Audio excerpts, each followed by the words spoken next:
Orang soleh sendiri itu sebetulnya nanti masih ditanya sama Allah tadi. Kenapa kamu nyembah saya? Karena ingin masuk surga. Kenapa kamu nyembah saya? Takut neraka. Lalu kamu tidak hormat saya, kata Allah. Ketika saya tidak bikin surga, tidak bikin neraka. Akhirnya mereka sadar bahwa ibadah itu harus murni karena Allah Subhanahu wa Ta'ala. Bukan karena takut masuk neraka, juga bukan karena ingin masuk surga. Ya sama seperti kita mencintai anak kita, yaitu sebagai karena anak kita. Jangan karena anak kita ringkeng satu, anak kita kumplot. Lalu terus kita membiarkan anak kita saat ada anak kelas. Toh tetap anak kita. Saya mencintai suami saya karena dosen penghasilannya banyak. Lalu suatu saat kalau ada masalah di PHK atau ada masalah terus tidak suami kan. Makanya di sini agama itu sangat menyarankan kesejatian. Jadi dia suami kita, dia anak kita, apapun kondisinya. Nah kira-kira gitulah, ikhlas itu kira-kira seperti itu. Jadi jangan sampai alasan-alasan yang bersifat materialistik itu yang menjadikan kita mencintai istri karena cantik, mencintai suami karena hasilnya besar. Suatu saat kalau itu berubah, kita akan masalah. Di sini agama menyarankan ikhlas, ikhlas, ikhlas. Makanya semua kitab di khazanah kita dimulai bab niat. Bab niat. Niat itu begini, begini, begini. Sehingga ada seorang yang tanya, kenapa ahli surga masuk surga selamanya? Padahal amalnya paling banter 80 tahun. Tetapi kenapa ahli neraka akhirnya masuk neraka sampai selamanya? Padahal kalaupun dia bejat hanya 80 tahun. Itu dijawab oleh ulama-ulama. Orang mukmin itu berkomitmen akan iman andikan hidupnya selama-lamanya. Sehingga dibalas dengan masuk surga selama-lamanya. Sementara orang yang fasik, yang berbuat hanya mengumbar nafsu, bayangan dia kalaupun hidup 1000 tahun ya akan begitu terus. Dan dia ketika mati dengan status, dia berencana andikan sehat, maksiat terus. Karena punya rencana seperti itu diganjar neraka yang selamanya. Maka saya mohon niat ini juga yang harus mengilhami para rektor, para dosen. Andai kan sudah ada jabat pun tetap berkomitmen pada institusinya, pada yayasannya. Jangan kalau jabat serius, sekali jabat malah ganggu. Ya, itu nggak boleh. Harus. Saya sendiri juga gitu. Saya populer apa enggak, saya keren apa enggak, saya akan berkomitmen tetap mengkhidmati agama. Ya, dengan seperti itu berarti sudah diniatin solihatin, punya niat yang baik. Saya kira demikian karena memang suasananya masih pandemi, tapi ya tetap terima kasih meskipun lewat virtual, tapi saya mohon sekali komitmen ikhlas ini dan tawadhu ini. Karena bernegara itu kalau negara mungkin jaganya kan lewat tentara, lewat polisi, lewat institusi, lewat aturan-aturan itu semua orang supaya merasa tertib. Tapi kita sebagai kiai tertib itu dimulai cara tawaduk tadi, karena kita tidak merasa paling benar sehingga hubungan dengan siapapun kita akan baik. Tapi kalau sudah orang merasa benar sendiri, bahkan saya dengan anak saya itu ya sering takut. Ya karena jangan-jangan benar anak saya. Saya berkali-kali cerita di mana-mana, bapak saya itu kalau ada santri sedang guyon mau manggil itu gak jadi. Padahal beliau ingin memerintahkan untuk urusan apa? Alasannya bahagia itu mahal, sehingga kalau saya jadi manggil ganggu bahagianya santri ini. Saking tawaduknya bapak saya. Bahagia itu mahal. Gitu. Jadi kalau saya manggil pas dia bahagia mengganggu. Gitu. Padahal bapak itu kiainya. Jadi orang dulu kearifannya tawaduk itu sampai dengan santrinya, dengan anaknya. Itu tawaduk. Dan ini yang menjadikan kita semua baik-baik saja ya karena tawaduk. Makanya orang kuno dulu itu kalau nasihati anaknya mau merantau itu mesti yang enggak lupa itu jolali sholat sampai wong sing apik, sing tawaduk, sing ngalah. Saya mohon kearifan ini dijaga karena kita bernegara ini sampai merdeka ya barokahnya kearifan leluhur. Kita sudah menikmati kemerdekaan sedemikian rupa itu kenapa bangsa ini bisa lolos dari penjajahan? Karena orang-orang luhur dulu itu nasihatnya tunggal tadi. Kita patriotik, kita heroik, hubungan dengan negara memberi sehingga terus bisa merdeka. Coba kalau dulu sudah latihan merdeka, hubungannya mendapat geger rebutan aset, rebutan apa saja bisa habis. Kita cerita sedikit tentang tag resminya kebangsaan. Jadi kalau dalam bahasa Arab, kebangsaan atau komunitas itu disebut al-mustama. Dulu Rasulullah SAW pernah mengingatkan kita semua akan hak bertetangga atau hak bersosial. Ada satu orang yang punya 3 hak, yaitu dia seorang muslim, berarti saudara seagama, dia kerabat Anda, berarti saudara karena kerabat, unsur genetik, 3 karena dekat.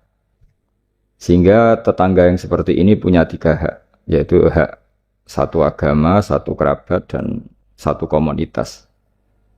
Kedua yang punya 2 hak, yaitu dekat dan seagama tapi tidak keluarga. Terus ketiga yang punya 1 hak, yaitu atas nama mereka dekat meskipun beda agama. Sehingga dari dulu Islam tidak pernah bermasalah ketika berteman sama non-muslim, sama komunitas yang macam-macam. Karena ketika kita bertetangga, siapapun dia itu punya 1 hak untuk kita berbuat baik sebagai atas nama tetangga, disebut hakul jar. Lalu lama-lama ada komunitas yang bernama negara, baik bersistem republik maupun bersistem kerajaan atau dengan sistem-sistem yang lain, yang mengharuskan kita bersosialisasi secara baik. Nah, lalu yang jadi ciri khas pesantren, ciri khas khazanah ulama adalah berbuat baik sama orang lain itu gampang. Gampangnya itu dimulai bahwa dengan berbuat baik itu kita dapat pahala. Kedua, dengan cara tawadhu. Tawadhu itu tidak merasa benar sendiri, tidak merasa superior sendiri, tidak merasa paling top sendiri. Ada beberapa paradok ya, yang mungkin menjadi pelajaran kita. Mungkin di antara kita ada yang doktor, ada yang profesor, ada yang kiai alim, ada yang top. Tapi seringnya orang tuanya itu kadang-kadang itu tidak tamat SD, tidak tamat SMP. Itu. Jadi orang nggak tamat SMP bisa mengkader atau menciptakan orang sampai doktor. Kadang-kadang kita yang dokter menjadikan anak naik kelas saja susah. Pertanyaannya yang pinter itu siapa gitu. Jadi orang awam bisa menjadikan anaknya alim, doktor, kiai. Tapi setelah kita doktor, karena mungkin hidup kita mapan, atau jabatan kita mentereng itu, didik anak itu susahnya bukan main. Sehingga di sini orang harus berlatih kearifan. Dulu mungkin ketika kita kecil, karena dengan segala keterbatasan keluarga kita, juga komunitas kita, atau zaman kita itu, yang menggerakkan kehidupan itu kearifan. Sehingga orang itu bawaannya sudah bijak, mengalami apa saja bijak. Misalnya nggak punya uang ya tetap punya harapan. Tapi kalau sekarang nggak, belum sudah ditabungkan, diasuransikan, sehingga orang itu kepercayaan sama materi itu luar biasa, bergantung sama materi. Dan itu awal dari masalah ketika yang diangan-angan itu tidak ada, karena terlalu bergantung sama materi. Jika kita yang nekuni dunia ulama, nekuni dunia fikih, kita terus belajar. Belajar bahwa orang-orang top itu dilahirkan dari kearifan, bukan dari hal yang bersifat materi. Kearifan ini penting, saya beri contoh dulu. Ada orang itu kholi itu dalam bahasa Arab artinya preman. Itu dia preman sekali. Ketika Nabi Isa jalan-jalan dengan Hawariyin, kaum-kaum pilihan, bawaannya orang soleh itu mulai dulu itu menarik, meskipun bagi orang yang tidak soleh. Jadi saya ulang lagi, bawaannya orang soleh itu auranya menarik, meskipun bagi yang tidak soleh. Singkat cerita, preman ini spontan ingin bergabung. Ingin bergabung derekno Nabi Isa dan Hawariyin ini. Tapi apa yang terjadi? Si Hawari ini, pendereknya Nabi Isa itu mempercepat jalannya, karena beliau nggak mau sejajar dengan preman tadi. Si preman melambatkan jalannya karena nggak ingin setara atau segaris dengan yang khawari, karena merasa tidak soleh. Masa orang tidak soleh kok jalan bersama orang soleh? Itu merasa nggak pantas. Lah yang khawariin merasa ingin cepat karena angkuhnya, nggak ingin jejer orang preman. Itu juga Allah memberi wahyu kepada Nabi Isa. Wahai Isa, bilang ke santri kamu itu yang orang khawariin, semua kebaikannya saya hapus. Dan bilang sama yang preman itu semua keburukannya tak hapus. Yang satu dihapus kebaikannya karena angkuh, yang satu dihapus kejelekannya karena tawadhu. Kata Allah, liyasta'nifa al-amalah. Dua-duanya harus mulai dari nol untuk menjadi orang baik. Yang satu kehilangan semua kebaikannya, yang satu kehilangan semua keburukannya. Sehingga dari cerita-cerita kitab seperti ini di kitab Ihya, saya menyaksikan sendiri guru saya Kiai Haji Maimun Zubair, bapak saya mulai cerita orang-orang soleh dulu. Itu bertetangga dengan siapapun nggak masalah. Karena ada orang yang sedang fasik, sedang preman, sedang itu dibahasakan sedang itu nggak ada jaminan kalau berakhir dengan seperti itu. Jadi bagian dari kearifan kiai-kiai berbangsa dan bernegara karena tidak pernah menstigmasi bahwa orang lain itu lebih buruk ketimbang kita. Sehingga ya kita nyaman saja. Nyaman berteman siapa saja karena kita tidak pernah punya perasaan lebih baik. Nah di sini kenapa para kiai itu fleksibel berteman berbagai kelompok karena tidak pernah merasa lebih baik. Atau dalam bahasa terkenalnya disebut tawadhu. Jadi ketika orang merasa lebih baik, maka akan ada keangkuhan. Keangkuhan ini melahirkan sentimen. Sentimen ini lama-lama menjadikan sosial yang nggak sehat, bisa chaos. Nah dari pelajaran itu, akhirnya kita cara bernegara, kita cara bersosialisasi itu ya nyaman-nyaman saja. Karena Allah Ta'ala itu membuat status sebenarnya itu di akhir. Disebut husnul khotimah atau su'ul khotimah. Jadi banyak dicerita orang-orang dulu, orang yang nyantri dari awal niat nyantri, nggak jadi wali. Sunan Kalijogo yang pertama kenal Sunan Bonang karena ingin garong, karena ingin begal. Dalam cerita-cerita yang legendaris itu justru jadi santrinya dan jadi wali. Jadi perkenalan yang awalnya tidak baik, berakhir dengan baik. Kadang-kadang perkenalan yang baik berakhir dengan kroni, dengan macam-macam yang tidak baik. Nah, dari sekian peristiwa itu akhirnya para ulama menyimpulkan bahwa hanya biyadihi al-amru, hanya Allah yang bisa mengendalikan semua urusan. Sampai-sampai Nabi misalnya kurang berkenan sama namanya Wahsy, karena Wahsy itu pembunuh Sayyid Hamzah, paman yang paling dicintai Rasulullah. Itu mangkelnya Nabi sebagai manusia itu yang mangkel betul. Tapi sama Allah justru Wahsy ini dikasih hidayat. Kemudian menjadi Islam dan Islamnya baik sekali. Dan dulu ada sahabat namanya Sa'labah itu pecinta masjid, sering ibadah. Tapi karena mungkin saking overnya atau gimana, dia trauma jadi orang soleh, malah jadi orang nggak benar. Cerita-cerita seperti ini tuh memang nggak bisa digeneralisir, nggak bisa digeneralisir untuk curiga sama orang-orang soleh. Tapi saya pastikan cerita seperti ini tuh melahirkan kearifan bahwa manusia itu akan selalu dalam tanda petik ketakutan, dalam kekhawatiran bahwa mereka tidak bisa mengakhiri hidupnya dengan baik. Sehingga di sini melahirkan kearifan. Dan dari kearifan itu kita bernegara itu akan baik. Karena kita tidak mungkin menstigmasi kelompok lain itu sangat buruk atau sangat bahaya atau ancaman. Karena kita sama-sama punya kearifan untuk berkawan bersosialisasi. Dalam kitab-kitab yang saya baca, ini karena acara kampus, muhasabah yang sebenarnya itu ya dimulai dari hal-hal seperti ini. Saya sering baca kitab namanya kitab Al-Hikam. Itu beri satu pemikiran besar bahwa yang kita kira baik itu ya orang lain itu. Jadi kiai-kiai kecil itu kan lakunya itu ya di acara-acara kecil itu. Ya kalau kiai besarnya datang pasti ini enggak keduman itu. Jadi acara manakipan kok kiai besar datang, wong jadi lakon itu pendak ada acara gitu saja kok yang besar datang pasti jadi tidak laku itu. Ada acara seminar di SMP kok yang datang rektor Unifek itu kan terus enggak payu yang narasumber kecil-kecil itu. Jadi dibalik datang yang niatnya merakyat justru menutup atau memahjubkan orang-orang yang harusnya jadi aktor di situ. Itu kan ibarat kita bikin toko besar di daerah-daerah tertinggal. Niatnya baik supaya daerah itu maju, kebutuhannya terpenuhi. Tapi ini yang retail-retail kecil menjadi terancam. Nah di sini terus ada kearifan dalam kitab hikam yang dijelaskan itu. Manusia itu siapa? Manusia itu orang yang saat baik saja itu ada jeleknya, apalagi saat jelek.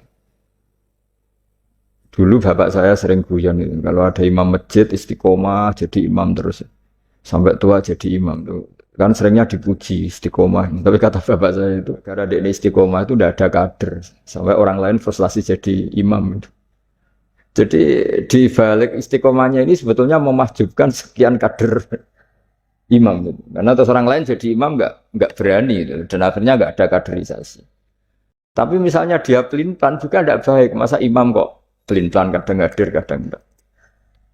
Orang yang terlalu mencintai istri juga gitu. Kalau terlalu harmonis pasti ibunya terancam, saudara-saudara keluarganya terancam. Sehingga hubungan sosialnya dengan keluarganya kurang baik.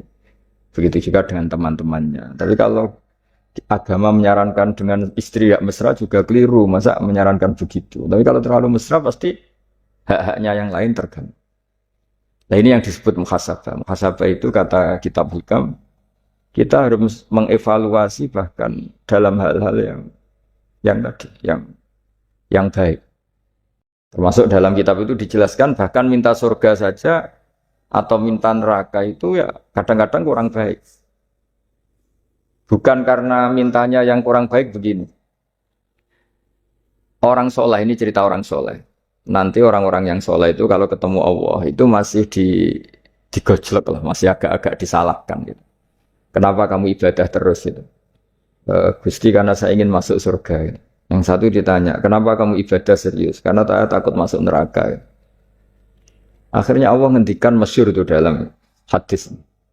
Laulam akhluk jannatan wala naron, alam akun ahlan an uto'a. Lalu andaikan saya tidak bikin surga atau neraka, lalu kamu tidak nyembah saya. Berarti kamu nyembah saya karena saya bikin surga, saya bikin neraka. Andaikan saya tidak bikin surga atau bikin neraka, berarti kamu tidak nyembah saya. Kaget orang soleh ini. Padahal Allah selalu Tuhan meskipun tidak bikin surga dan tidak bikin neraka. Tapi orang bisa baik itu karena dimotivasi ada surga dan neraka. Tapi andaikan kita menyembah Allah karena surga, karena neraka, problemnya lalu kalau Allah tidak bikin surga apa neraka, apa kita terus tidak baik? Tidak menyembah Allah. Sehingga kalau di Quran itu ada fattakun nar, tapi ada fattakun ya ulil albab. Takutlah kepada saya kalau kamu punya akal. Jadi takutnya bukan kepada tidak masuk surga atau takut masuk neraka, tapi takutnya pada Allah Subhanahu wa ta'ala. Begitu juga hubungan kita dengan istri. Tidak muji istri itu gimana? Kita misalnya ditanya, kenapa kamu mencintai istri kamu? Karena dia cantik, karena dia baik. Sebenarnya kalimat itu bahaya. Bahayanya adalah berarti suatu saat Mas aku esrayu kira seneng aku. Tapi kebetulan rata-rata istri ini diomongin gitu tuh bangga. Karena dipuji cantik. Padahal sebenarnya ini masalah. Kalau mencintai karena cantik, suatu saat pasti tidak cantik. Artinya apa? Apapun pilihan kata kita, sebenarnya ada banyak masalah. Karena tadi menurut kitab hikam, manusia itu siapa? Orang yang saat baik saja itu ada jeleknya. Kalau kamu mencintai seseorang karena dia baik, berarti suatu saat kalau tidak baik, kamu tidak cinta. Bukan karena kemanusiaan. Kalau kamu menyembah Allah karena surga, andaikan Allah tidak bikin surga, berarti kamu tidak menyembah Allah. Padahal enggak, kita menyembah Allah, meskipun andaikan Allah tidak bikin surga, tidak bikin apa? Neraka. Nah, evaluasi-evaluasi seperti ini itu dibutuhkan muhasabah karena kita bernegara sampai sebaik ini itu barokahnya ilmu, barokahnya tawadhu. Tawadhu itu tidak pernah menvonis bahwa kelompok lain atau orang lain itu lebih baik ketimbang kita. Saya punya contoh. Saya punya santri banyaklah cerita-cerita seperti ini yang tidak pati alim itu. Barokahnya ndak alim itu hidup di daerah-daerah tertinggal. Itu juga di kampus lah, gara-gara dia tidak kumplot mungkin atau mahasiswa biasa mungkin hidup di daerah-daerah tertinggal. Barokahnya apa? Karena hidup di daerah tertinggal, semuanya dia itu pionir. Bikin masjid sendiri, nyari-nyari tanah sendiri. Ya sudah, akhirnya dia pendiri masjid. Begitu juga anak-anak mahasiswa yang di kampung-kampung tertinggal, mungkin dia mengadakan pipanisasi dari gunung atau apalah bantu masyarakat, yang semuanya dia serba pionir. Tapi kita yang mungkin elit ya, beberapa santri yang pinter mungkin karena juara tahfidz atau juara apa, terus diumrohkan ke Mekah. Terus kalau ngaji di masjid mungkin jadi disangoni pakai uang kas masjid. Begitu juga kalau kita kumplot mungkin beasiswa dapat dari negara, kita kuliah di Jerman, di Amerika. Nah nanti pertanyaannya ketika di akhirat, itu jo yang santri yang nggak pinter tadi. Karena dia statusnya itu pendiri masjid. Mengadakan masjid dari tidak ada menjadi ada. Sementara kita yang terhormat, kadang-kadang hisabnya berat. Kamu ini kiai dapat salam template dari uang masjid. Jadi hubungan kita dengan ibadah itu mendapat, yang santri dapati pinter dan memberi. Mahasiswa juga gitu, mahasiswa yang kurang pinter itu hubungannya dengan negara memberi. Ada daerah tertinggal yang dia sebagai pemberinya. Pemberi itu artinya mengatur daerah situ yang tertinggal punya akses jalan barokahnya dia, punya mata air barokahnya dia. Kadang-kadang yang pinter hubungannya dengan negara mendapat. Nah di sini namanya muhasabah. Jadi ya tapi terus kita menyariatkan kalau gitu goblok saja Gus ya jangan masa goblok disyariatkan gitu. Tapi kalau andaikan semuanya pinter tuh ya kacau. Dunia ini ya kacau. Karena hubungannya pasti inginnya mendapat, bukan memberi. Nah, barokahnya hal-hal seperti ini, alhamdulillah di Indonesia TV-TV itu juga sering memberi penghormatan kepada orang-orang yang pionir di daerah-daerah tertinggal. Nah, ini penting saya utarakan supaya perasaan kita berbangsa dan bernegara itu jaga empati sama yang lain, kehormatan, jaga. Saya sebagai kiai itu ya kadang-kadang itu nangis ya di depan Allah. Orang-orang yang dulu bekerja nyari uang, ya, memang ya nyari uang. Tapi barokahnya punya iman sedikit, atau mungkin imannya ya biasa saja, kerja di Korea, bikin komunitas masjid. Mahasiswa yang di Jerman, di Amerika juga punya komunitas bikin masjid. Padahal nanti kan di kampungnya itu mungkin orang yang sering ngerasani kiainya. Dan kurang cocok, atau masjidnya kurang gimana. Jadi kalau di daerah yang Islamnya sudah sehat itu agak-agak komplain, kerannya buntu saja sudah geger. Tapi dia ketika di daerah nggak ada masjid, berikhtiar untuk bikin masjid. Jadi komunitas kesolehan itu kadang-kadang kemapanan kalau terlalu lama itu hanya melahirkan orang ingin komplain. Tapi yang tidak mapan sama sekali malah melahirkan orang itu heroik. Ketika negara ini sehat, mungkin orang malah menuntut negara. Padahal sebelum berbentuk negara, orang semuanya ingin memberikan hartanya, bahkan nyawanya untuk memerdekakan Indonesia. Nah, sehingga pesan saya sama Universitas Veteran bahwa ketika kita mapan pun itu dengan asumsi tidak mapan, sehingga hubungan kita dengan institusi, dengan yayasan, dengan pesantren, dengan yang kita pimpin itu hubungan heroik, bukan hubungan mendapat. Saya termasuk orang yang sering dimintai nasihat-nasihat. Banyak rektor, banyak pejabat, juga banyak kawan kiai. Saya itu terobati itu yaitu semuanya kita, termasuk setelah mapan itu usahakan hubungan itu hubungan heroik. Sehingga inginnya memberi. Nah, di sini disebut wa mimma razaqnahum yunfikun. Orang baik itu siapa? Orang yang hubungannya itu ingin memberi, bukan ingin mendapat. Sehingga Rasulullah berkali-kali ngendikan al yadul ulya khairum minal yad. Di mana-mana itu tangan memberi lebih baik dibanding tangan meminta. Nah, sekarang kenapa banyak problem di beberapa negara? Karena ketika orang terus pinter atau pinter lah, saya tidak perlu nyebut terjadi apa. Hubungannya itu kalau sudah pinter jadi dosen elit harus dapat berapa, kalau kiai elit harus dapat berapa. Nah, itu kalau semuanya ingin mendapat, ini negara bisa pusing. Yang guru besar ingin dapat banyak karena guru besar, kiai besar karena kiai besar. Yang miskin juga ingin mendapat karena miskinnya. Nah kalau semua orang yang pinter, yang bodoh, setengah pinter, setengah bodoh hubungannya dengan negara ingin mendapat, ini negara bisa keteter. Tapi kalau hubungannya ingin memberi, atau kalaupun ingin mendapat ya sumbut lah, kalau orang Jawa sumbut dengan yang diberikan, itu insya Allah semuanya akan stabil. Jadi intinya agama ini menitik beratkan supaya hubungan kita dengan orang lain, dengan negara itu, kalau bisa hubungannya itu ingin memberi, bukan ingin mendapat. Tapi kalau semuanya yang miskin merasa berhak mendapat karena miskinnya, yang guru besar karena guru besarnya, kiai besar karena kiai besarnya, semuanya menarik dirinya sendiri, ini akan kacau. Nah dulu zaman pra kemerdekaan, atau kalau dalam Islam pra kemenangan, itu semua sahabat, semua saudara kita kalau dalam pra kemerdekaan ya semua orang Indonesia, hubungannya sama negara itu inginnya memberi. Sehingga negara ini bisa berdiri, bisa merdeka ketika sebelum ada institusi, belum ada tata struktur negara. Sementara negara sesehat apapun kalau hubungan masyarakatnya ingin mendapat, itu berat.